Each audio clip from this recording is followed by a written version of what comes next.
Hello everyone, welcome to our blouse design.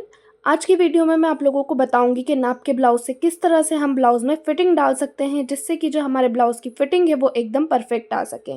ना तो blouse loose रहे ना ही ब्लाउज टाइट रहे। तो इस तरह की फिटिंग कैसे डालनी होती है आज की वीडियो में सिर्फ हम फिटिंग डालना देखेंगे। तो ब्लाउज़ यहाँ पे मैंने पूरा स्टिच कर लिया है, ओनली मैंने स्लीव अटैच नहीं की है आप लोगों को समझाने के लिए। स्लीव अटैच करने से पहले हमें क्या चेक करना होता है, ये जो हमारे दोनों पार्ट है इसमें जो हमारा फिटिंग वाला साइड है ये हमारा एकदम बराबर होना चाहिए। तो इसको चेक करना बहुत ज़रूरी हो जाता है। तो सबसे पहले आपको दोनों पार्ट को एक दूसरे के ऊपर जमा लेना है इस तरह से। अब आप देख सकते हैं कि मेरा बैक वाला पार्ट कितना ज़्यादा एक्स्ट्रा जा रहा है। कभी कभी क्या होता है, जो हमारा फ्रंट वाला पार्ट रहता है उसमें हमारा बेल्ट आता है, डॉट पॉइंट आता है, तो वो छोटा हो जाता है या 0.25 जितना फ़र्क आ ही जाता है। तो आपको चेक करके देखना है स्लीव अटैच करने से पहले, वरना जब भी आप किसी भी ब्लाउज में फिटिंग डालेंगे तो एक पार्ट छोटा और एक पार्ट बड़ा रहेगा, और फिटिंग डालने के बाद उसमें सल आने लगेंगे, व्रिंकल्स आने लगेंगे। इसलिए इसको चेक करना ज़रूरी होता है। अब हम अपनी स्लीव लेंगे और स्लीव को अटैच करेंगे। तो स्लीव को अटैच करने से पहले इस बात का ध्यान रखना है। अब स्लीव का सेंटर निकाल लेंगे, सेंटर को शोल्डर के ऊपर रखेंगे और इस तरह से चेक करके देख लेंगे। अभी यहाँ पे हम स्लीव को अटैच कर लेंगे। मैं जब भी स्लीव अटैच करती हूँ इस तरह से सेंटर से कट लगा के सबसे पहले उसको चेक करके देख लेती हूँ। अगर आप बिगनर हैं तो आप सेंटर से ही रखते हुए स्लीव को अटैच करना स्टार्ट करेंगे।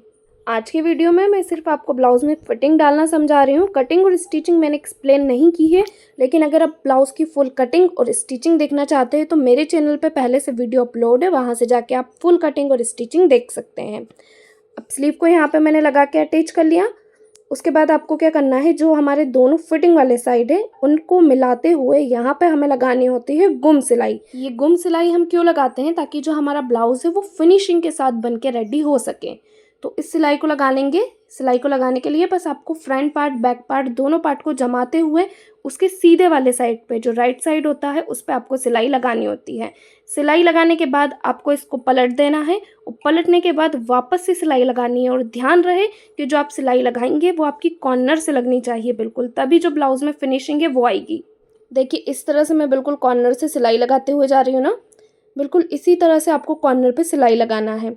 और जो हमने स्लीव अटैच करी है तो यहाँ पे जो हमारे स्लीव अटैच करने वाले पॉइंट है बैक पार्ट में और फ्रंट पार्ट में, वो दोनों एकदम बराबर आने चाहिए। इसलिए हमें स्लीव अटैच करने से पहले दोनों पार्ट को एक बार नाप के चेक करना होता है। अब यहाँ पे मैंने अपना दूसरा पार्ट भी इसी तरह से स्लीव अटैच करके और गुम सिलाई लगा के रेडी कर लिया है। अब हम हमारे नाप का ब्लाउज लेंगे और इसमें फिटिंग डालना देखेंगे। सबसे पहले हम वेस्ट में फिटिंग डालेंगे। तो वेस्ट में फिटिंग डालने के लिए आपको वेस्ट को किस तरह से नापना होता है वो मैं आपको बता देती हूँ। तो जो नाप का ब्लाउज़ है उसे लेना है, नीचे का हुक खोलना है जो हमारे वेस्ट का रहता है वो वाला। अब यहाँ पे जो हमारी आई की पट्टी है उसको छोड़ते हुए आपको नापना होता है। जैसे ये मेरी आई पट्टी है, इस पे मेरी आई बनेगी, यहाँ पे हमारी आई बन जाती है ना, तो ये वाली पट्टी हमें छोड़नी होती है। और ये हर साइज़ में हर ब्लाउज़ में आपको इसी तरह से छोड़ना है। फिर यहाँ पे हम हुक पट्टी रखेंगे और इसको नाप के देखेंगे। और अगर आपको कन्फ्यूज़न होता है ना तो आपको सबसे आसान तरीका क्या करना है, जो नाप के ब्लाउज़ की आई पट्टी है उसको जो आपने ब्लाउज़ सिला है उसकी आई पट्टी से मिलाना है। ये इस तरह से दोनों आई पट्टी को मिलाया। अब वेस्ट को हम चेक करके देख लेंगे, इससे आपको ज़्यादा कन्फ्यूज़न भी नहीं आएगा। जो नाप के ब्लाउज़ की आई पट्टी है उसको आपको सिले हुए ब्लाउज़ की पट्टी के ऊपर जमाना रहता है। अब दोनों की वेस्ट को आपको इस तरह से नापते हुए जाना है। अब जो ब्लाउज़ हम बना रहे हैं वो ब्लाउज़ हम देखेंगे कि कितना बड़ा जा रहा है। तो मेरे नाप के ब्लाउज़ से जो ब्लाउज़ में सिल रही हूँ वो इतना बड़ा है। तो जितना भी कपड़ा बचता है हमारा उसको सबसे पहले हमें एक फ़ोल्ड करना है इस तरह से। फिटिंग हम दोनों साइड डालते हैं तो यहाँ पे हमारे टोटल कितने फ़ोल्ड होंगे, 2 फ़ोल्ड होंगे। तो सबसे पहले मैंने एक फ़ोल्ड लिया इस तरह से। अब यहाँ पे मैं एक बार फिर से फ़ोल्ड करूँगी। इस तरह से आपको 2 बार फ़ोल्ड करना होता है बचे हुए ब्लाउज़ को। अब इसको हम नाप के देख लेंगे कि वेस्ट हमारी कितनी बच रही है। तो यहाँ पे मैं इंच टेप लूँगी और इस पार्ट को जो मैंने फ़ोल्ड किया है सिर्फ उसको ही मैं नाप के चेक करके देखूँगी। तो ये मेरा कितना आ रहा है, ये मेरा लगभग आ रहा है 1.25 इंच। इस तरह से आपको वेस्ट पता चल जाएगी कि आपकी वेस्ट कितनी बड़ी है नाप के ब्लाउज से। तो उतने ही इंच पे आपको फिटिंग डालनी है। मेरी वेस्ट कितनी बड़ी गई, 1.25 इंच। तो ये जो मैंने गुम सिलाई लगाई है यहाँ पे मैं इंच टेप को रखूँगी और निशान लगाऊंगी 1.25 इंच, यानी कि दोनों तरफ से मेरी वेस्ट सिलाई में कवर होगी सिर्फ 1.25 इंच। अब हम फिटिंग डाल लेंगे चेस्ट में। तो यहाँ पे आपको आपका चेस्ट का साइज़ नाप के रख लेना है पहले से ही आपके नाप के ब्लाउज से, या फिर आप बॉडी से भी मेजरमेंट ले सकते हैं। तो यहाँ पे मेरे चेस्ट का साइज़ कितना है वो मैं आपको बता देती हूँ। मेरे चेस्ट का साइज़ है यहाँ पे 44। जो मेरा साइज़ है वो बहुत ज़्यादा बड़ा है। 44 के अकॉर्डिंग मैं यहाँ पे डिवाइड 4 करके फिटिंग डाल लूँगी 11 इंच पे। इस तरह से 44 को डिवाइड 4 किया तो कितना आया 11 इंच। अब हम फिटिंग डालेंगे अपर बस्ट के लिए। अपर बस्ट है मेरा 42 इंच, तो यहाँ पे 42 को डिवाइड 4 करके मैं निशान लगा लूँगी 10.5 इंच पे। अपर बस्ट और फुल बस्ट में ½ इंच जितना गैप जा रहा है, ज़्यादा नहीं है। अब हम क्या करेंगे, हमारी वेस्ट लाइन से चेस्ट लाइन को मिलाएंगे और ये जो अपर बस्ट है इसको भी आपको क्रॉस में लेना है, वरना साइड में आपको बलून देखने को मिलेगा। इस तरह से मिलाते हुए आपको फिटिंग डालना है, और जब भी फिटिंग डाले तो अपर बस्ट का ध्यान रखना बहुत ज़रूरी हो जाता है। तो यहाँ पे मेरा फुल बस्ट हो गया, अपर बस्ट हो गया। आप चाहें तो चेक कर सकते हैं, फुल बस्ट आपका 11 इंच आ रहा है ना सेंटर से, तो ये देखिए मेरा फिक्स 11 इंच आ रहा है सेंटर पे। इस तरह से एक बार आपको अपर बस्ट या फुल बस्ट को चेक करके देख भी लेना है। अब हम स्लीव में फिटिंग डालेंगे, तो स्लीव में भी आपको फिटिंग का ध्यान रखना है कि जो आपकी फिटिंग है वो भी आर्म होल के साइड की वो एकदम सही आनी चाहिए। तो उसके लिए आपको आपका नाप का ब्लाउज़ लेना है और आर्म होल की फिटिंग चेक करके देखना है। तो नाप के ब्लाउज़ का जो आर्म होल है ना, उसको भी आपको अच्छे से ओपन करके रखना है, जो आप ब्लाउज़ सिल रहे हो उसके ऊपर। दोनों का जो ऊपर का साइड है वो एकदम बराबर रखा होना चाहिए। अब नीचे से आर्म होल को अच्छे से खोल लेंगे और इस तरह से निशान लगा लेंगे, ताकि जो भी नाप का ब्लाउज़ है उसके बराबर हमारा आर्म होल वाला साइड आ जाए।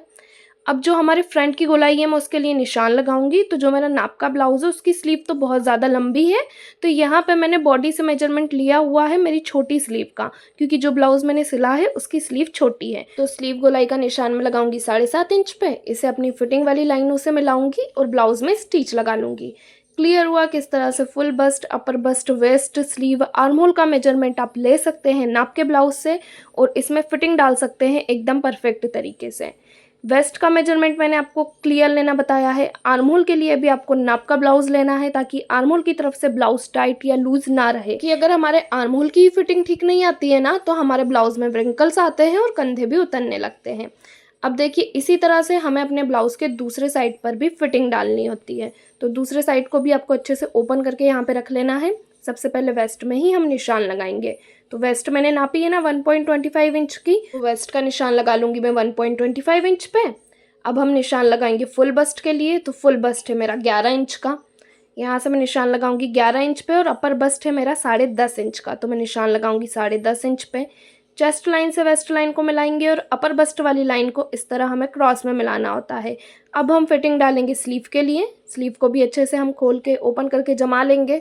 वापस से नाप का ब्लाउज लेंगे और आर्म होल वाले साइड को चेक करके देख लेंगे।